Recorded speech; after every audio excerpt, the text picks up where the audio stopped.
গত মাসেই ঘোষণা করা হয়েছিল 2024 ব্যালন ডি'অর বিজয়ীর নাম, যেখানে ব্যালন ডি'অরের প্রাপ্য দাবিদার ভিনিসিয়াসকে সরিয়ে ব্যালন ডি'অর জিতে নেয় স্প্যানিশ ফুটবলার রদ্রি।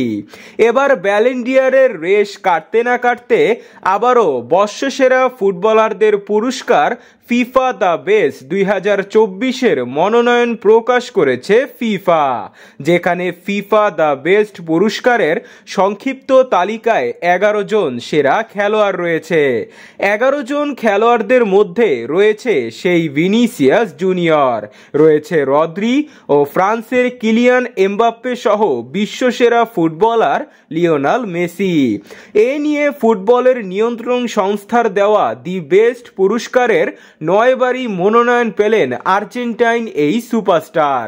মেসি সর্বশেষ 2 বছর সহ 3 বার ফিফা দ্য বেস্ট পুরস্কারটি জিতেছেন। তবে বিশ্বকাপ জিতা এই মহাতারকা চলতি বছরে ব্যালন ডি'অর পুরস্কারে টপ 30 জনের তালিকাতেও ছিলেন না। ভক্ত ও সমর্থকদের ভোটিং সিস্টেমের মাধ্যমে দেওয়া হবে ফিফা দ্য বেস্ট পুরস্কারটি। 2023 সালের 21শে আগস্ট থেকে 2024 সালের 10 আগস্ট সময়ের পারফরমেন্স বিবেচনা করা হবে এই পুরস্কারের ক্ষেত্রে। ভোট দেওয়া যাবে ফিফার ওয়েবসাইটে আগামী 10 ডিসেম্বর পর্যন্ত।